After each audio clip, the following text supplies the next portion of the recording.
ಕುಚೇಲ. ಒಂದು ದಿನ ಶ್ರೀಕೃಷ್ಣನು ರುಕ್ಮಿಣಿಯ ಮಂದಿರದಲ್ಲಿ ಏಕಾಂತದಲ್ಲಿ ಇರ್ತಾನೆ. ಅದೇ ಸಮಯದಲ್ಲಿಯೇ ಉಳಿದ 16,000 ಭಾರ್ಯೆಯರೊಂದಿಗೂ ಸಹ ಬೇರೆ ಬೇರೆ ರೂಪಗಳಲ್ಲಿ ಅವರವರ ಭವನಗಳಲ್ಲಿ ಇರ್ತಾನೆ ಶ್ರೀಕೃಷ್ಣ. ಶ್ರೀಕೃಷ್ಣನು ಸಾಂದೀಪನಿ ಋಷಿಯ ಬಳಿಯಲ್ಲಿ ವಿದ್ಯಾಭ್ಯಾಸ ಮಾಡುವಾಗ ಒಬ್ಬ ಸ್ನೇಹಿತ ಇರ್ತಾನೆ. ಅವನ ಹೆಸರು ಕುಚೇಲ. ಚೇಲ ಅಂತಂದರೆ ಬಟ್ಟೆ ಅಂತ ಅರ್ಥ.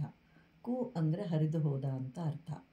ಇವನು ಅಪಾರವಾದ ಮಾನ ಅಭಿಮಾನವುಳ್ಳವನು, ಬ್ರಾಹ್ಮಣನು, ವಿಜ್ಞಾನಿ, ಜ್ಞಾನಿ, ಧರ್ಮವಂತ, ಇಂದ್ರಿಯಗಳನ್ನು ಗೆದ್ದಂತಹವನು, ಬ್ರಹ್ಮವೇತ್ತ, ತೃಪ್ತಿ ಜೀವನವನ್ನು ನಡೆಸ್ತಾ ಇರ್ತಾನೆ.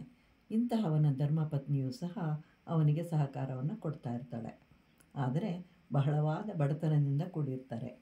ಇವರಿಗೆ ಅನೇಕ ಮಕ್ಕಳು. ಆದ್ದರಿಂದ ಅವರಿಗೆ ಕೊಡಲು ಮನೆಯಲ್ಲಿ ಆಹಾರವಿಲ್ಲ. ನಿಮಗೆ ಶ್ರೀಕೃಷ್ಣನು ಸ್ನೇಹಿತನಲ್ಲವೇ, ಅವನ ಬಳಿಯಲ್ಲಿ ಹೋಗಿ ಕೇಳಿರಿ ಅಂತ ಹೇಳ್ತಾಳೆ. ಆಗ ಕುಚೇಲನು, ಆಗಲಿ, ನೀನು ಹೇಳಿದಂತೆಯೇ ಹೋಗ್ತೇನೆ, ಆದರೆ ಬರಿಯ ಕೈಯಲ್ಲಿ ಹೇಗೆ ಹೋಗಲಿ ಎಂತಂದಾಗ ಸ್ವಲ್ಪ ಅವಲಕ್ಕಿ ಇದೆ ಕೊಡ್ತೇನೆ ಅಂತ ಹೇಳಿ ಒಂದು ಬಟ್ಟೆಯಲ್ಲಿ ಗಂಟು ಕಟ್ಟಿ ಕೊಡ್ತಾಳೆ. ಅದನ್ನು ಹಿಡ್ಕೊಂಡು ಕಾಲ್ನಡಿಗೆಯಿಂದಲೇ ದ್ವಾರಕೆಯನ್ನು ಸೇರ್ತಾನೆ ಕುಚೇಲ. ಎಲ್ಲಿ ನೋಡಿದರೂ ಎತ್ತರವಾದಂತಹ ಭವನಗಳು. ಶ್ರೀಕೃಷ್ಣನು ಎಲ್ಲಿರುವನು ಅಂತ ಕೇಳಿದಾಗ ರಾಜಭಟರು, ಯಾರು ನೀನು ಅಂತ ಕೇಳ್ತಾರೆ. ನಾನು ಶ್ರೀಕೃಷ್ಣನ ಸ್ನೇಹಿತ ಅಂತ ಹೇಳ್ತಾನೆ ಕುಚೇಲ. ಕೂಡಲೇ ರಾಜಭಟರು ಒಳಗೆ ಹೋಗಿ ಕೃಷ್ಣನಿಗೆ ವಿಷಯವನ್ನು ತಿಳಿಸ್ತಾರೆ.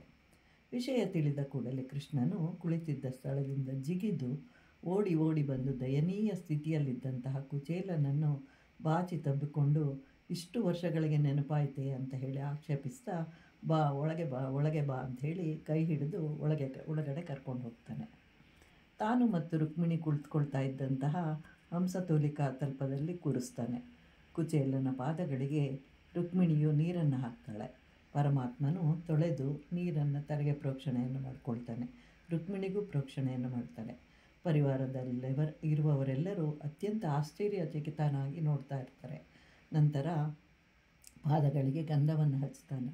ರುಕ್ಮಿಣಿಗೆ ಗಾಳಿ ಬೀಸುವಂತೆ, ಆರತಿ ಬೆಳಗುವಂತೆ ಹೇಳ್ತಾನೆ. ಬಳಿಕ ಹತ್ತಿರ ಕುಳಿತು ಆಪ್ಯಾಯತೆಯಿಂದ ಮಾತಾಡ್ತಾನೆ ಶ್ರೀಕೃಷ್ಣ. ಇದನ್ನು ಕಂಡು ಎಲ್ಲರೂ ಕುಚೇಲನು ಎಷ್ಟೊಂದು ತಪಸ್ಸನ್ನು ಮಾಡಿರಬಹುದು ಅಂತ ಅಂದ್ಕೊಳ್ತಾರೆ. ಅತಿಥಿ ಸತ್ಕಾರ ಮಾಡಿದ ನಂತರ ಕೃಷ್ಣನು, ನನಗಾಗಿ ಏನು ತಂದಿರುವೆ ಅಂತ ಹೇಳಿ ಹುಡುಕಾಡಿ ಅವಲಕ್ಕಿಯ ಗಂಟನ್ನು ಬಿಚ್ಚಿ ನೋಡಿ ಪರಮ ಸಂತೋಷವನ್ನು ಹೊಂದಿ ಅವಲಕ್ಕಿಯನ್ನು ಒಂದು ಹಿಡಿ ಬಾಯಿಗೆ ಹಾಕ್ಕೊಳ್ತಾನೆ. ಮತ್ತೊಂದು ಹಿಡಿ ತಿನ್ನಲು ಮುಂದಾದಾಗ ರುಕ್ಮಿಣಿ ಹೇಳ್ತಾಳೆ, ಈಗ ತಿಂದಂತಹ ಒಂದು ಹಿಡಿ ಅವಲಕ್ಕಿಗೆ 14 ಲೋಕದವರಿಗೆಲ್ಲರಿಗೂ ತೃಪ್ತಿಯಾಗಿದೆ. ಮತ್ತೊಂದು ಹಿಡಿಗೆ ಕುಚೇಲನಿಗೆ ಮೋಕ್ಷ ಪ್ರಾಪ್ತಿಯಾಯಿತು ಅಂತ ಹೇಳ್ತಾಳೆ. ಕೃಷ್ಣನು ಕುಚೇಲನ ಪತ್ನಿಯ ಮನಸ್ಸಿನಂತೆ ಅವರಿಗೆ ಐಶ್ವರ್ಯವನ್ನು ಕೊಡ್ತಾನೆ. ಬಳಿಕ ಕುಚೇಲನು ತನ್ನ ಮನೆಯ ಕಡೆಗೆ ಹೊರಡ್ತಾನೆ. ಮನಸ್ಸಿನಲ್ಲಿ ಪರಮಾತ್ಮನು ತನ್ನ ಸ್ಥಿತಿಯನ್ನು ನೋಡಿದರೂ ಏಕೆ ಐಶ್ವರ್ಯವನ್ನು ಕೊಡಲಿಲ್ಲ, ಬಹುಶಃ ಕೊಟ್ಟರೆ ಅವನನ್ನು ಮರೆತು ಬಿಡ್ತೀನಿ ಅಂತ ಅಂದ್ಕೊಂಡಿರ್ಬೋದು ಅಂತ ಹೇಳಿ ಚಿಂತಿಸುತ್ತಾ ತನ್ನ ಊರಿಗೆ ಹಿಂತಿರುಗಿ ಬಂದು ನೋಡ್ತಾನೆ. ತನ್ನ ಮನೆ ಇರುವ ಕಡೆ ವಜ್ರ, ವೈಡೂರ್ಯ, ರತ್ನಗಳಿಂದ ಕೂಡಿದ ಅರಮನೆಯಿಂದ ಅವನ ಭಾರ್ಯೆ ಹೊರಗಡೆ ಬಂದು ಕುಚೇಲನ ಕೈಯನ್ನು ಹಿಡ್ಕೊಂಡು ಒಳಗಡೆ ಕರ್ಕೊಂಡು ಹೋಗಿ ಪರಮಾತ್ಮನನ್ನು ಪೂಜಿಸ್ತಾರೆ.